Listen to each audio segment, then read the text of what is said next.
untuk pertemuan kali ini, pertemuan ke-7, berarti untuk minggu depan hari tenang ya. Untuk minggu depannya barulah kita adakan untuk UTS. Mungkin nanti UTS-nya bisa dilihat, nanti saya informasikan di YouTube juga ya, nanti gampang. Untuk minggu depannya baru UTS, setelah untuk pertemuan ke-8-nya UTS ya. 9 maaf. Untuk 8 kan hari tenang, 9 UTS, 10 barulah ke setelah UTS. Oke, untuk materi silakan bisa diunduh di Classroom ya, sudah saya share di sana. Sebentar untuk ke-7. Oh iya, sudah.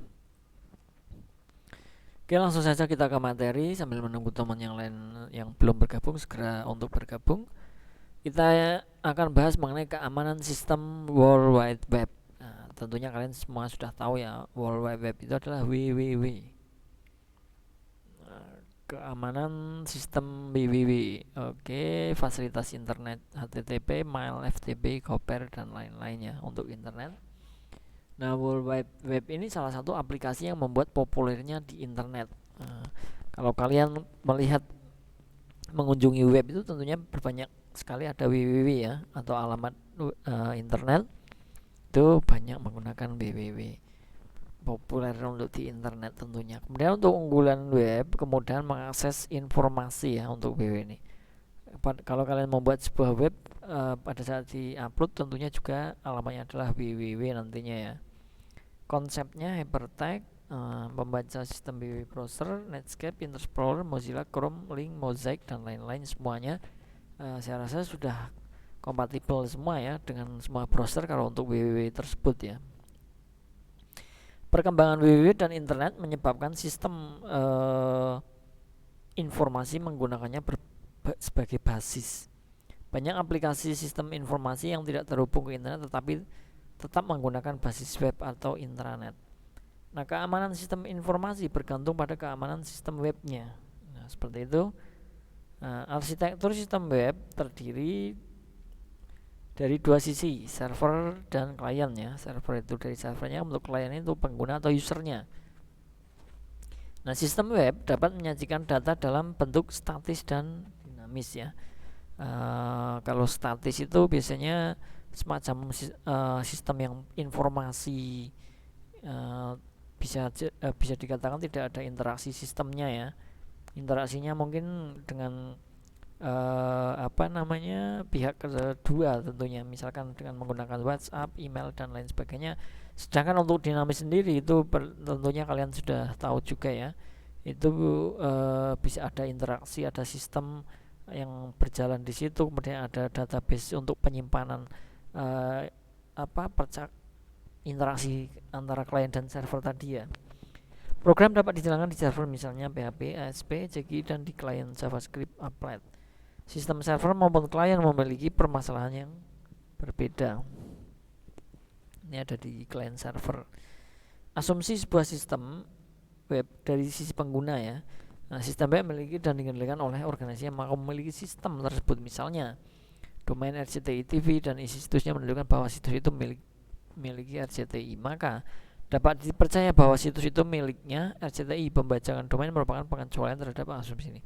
Nah, ini seperti yang tadi saya katakan, pada saat kalian membuat, katakan kalian mempunyai usaha jual beli pakaian, kemudian kalian membuat webnya, lalu kalian upload. Nah, situs tersebut domainnya misalkan toko baju saya. Nah, itu milik dari toko apa? Toko baju saya. Nah, itu adalah situs ya, yang dimiliki oleh toko baju saya. Seperti itu contohnya. Dokumen yang ditampilkan tidak mengandung mailcode untuk asumsi sebuah web dari si pengguna ini ya. Nah, server tidak mendistribusikan informasi mengenai pengunjung ke pihak lain. Kunjungnya ke sebuah situs, data nomor IP, operating system, browser yang digunakan dan lain dapat dicatat. Nah, untuk asumsi dari penyedia jasa webmasternya, pengguna tidak beritikat untuk merusak server atau mengubah isinya tanpa izin ya. Nah, ini biasanya hacker ataupun orang-orang yang tidak bertanggung jawab ya, yang seperti itu.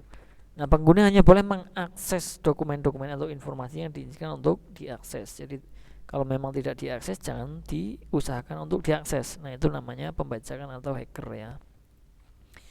Pengguna tidak mencoba-coba untuk masuk ke direktori yang tidak diperkenankan. Sama juga ini namanya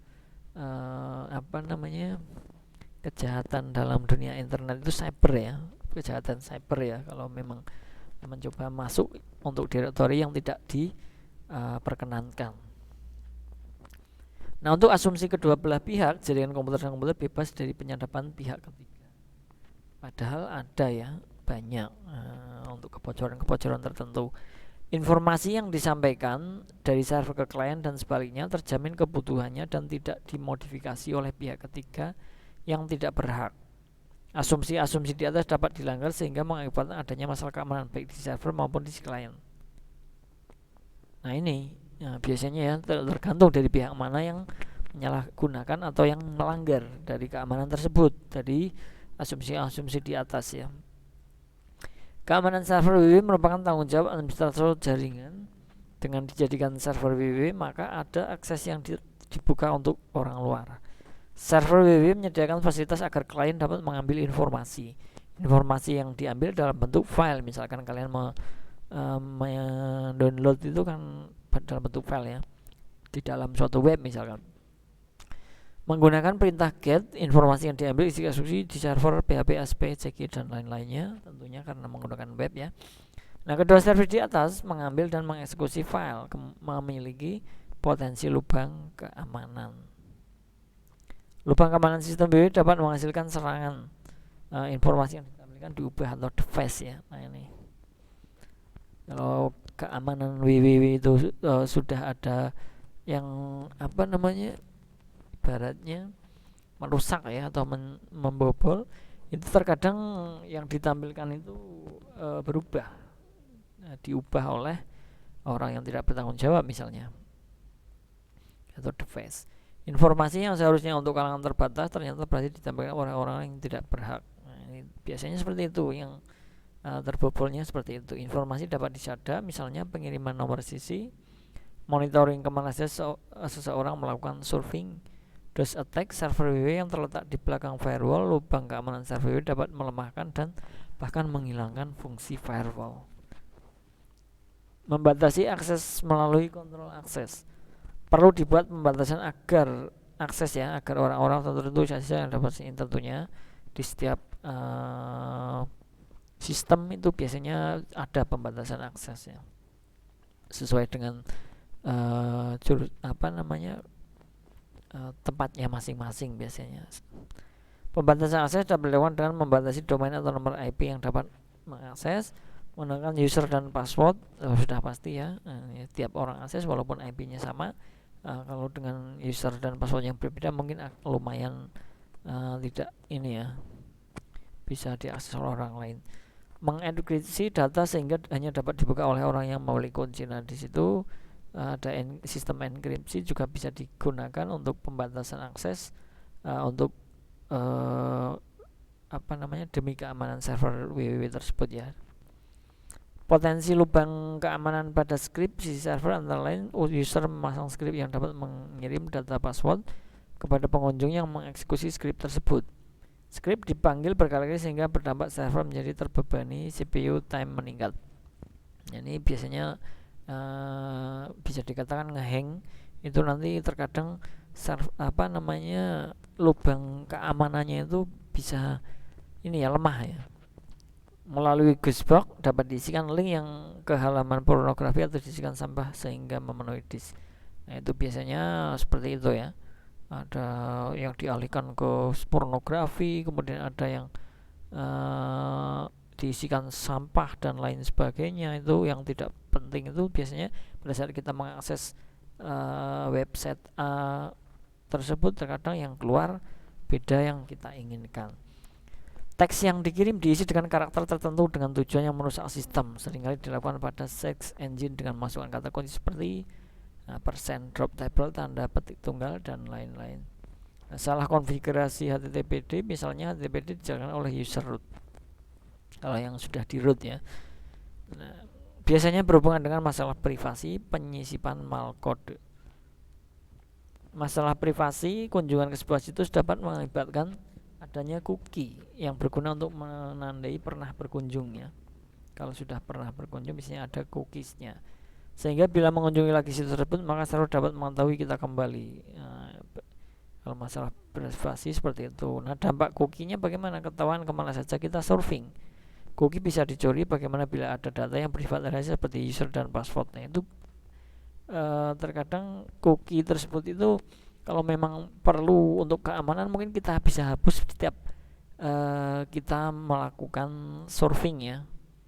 Mungkin tiap harinya pada saat kita bekerja katakan, nah setelah itu kita hapus semua cookiesnya.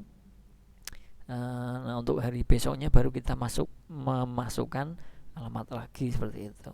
Nah solusinya jangan meninggalkan jejak di internet. Jadi dihapus tiap kita surfing. Setelah itu nanti tidak apa-apa, nanti kita pada saat mau masuk lagi kita mengetikkan lagi seperti itu, agak repot sedikit tapi demi keamanan. Untuk mudahnya seperti itu. Penyisipan malcode, penyerangan dilakukan dengan penyisipan malcode worm atau trojan horse ke sebuah halaman situs.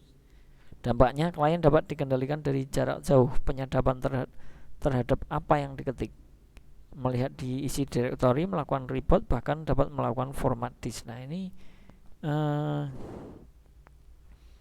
kalau sudah kena malcode seperti ini bahaya sekali ya. Untuk data-data penting kita mungkin bisa diambil, dirusak ataupun salah gunakan.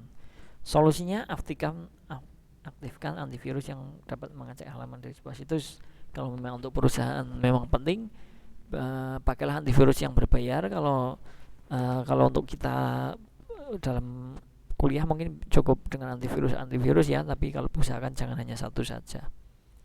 Selesai untuk hari ini, perkuliahan hari ini mengenai keamanan sistem World Wide Web atau WWW ya, dalam keamanan sistem keamanan komputer ya. Oke, seperti itu saja yang bisa saya sampaikan. Semoga apa yang saya sampaikan bisa menjadi tambahan wawasan untuk kita semua. Jangan lupa belajar, karena minggu depan kita hari tenang, kemudian minggu depannya kita ada UAS.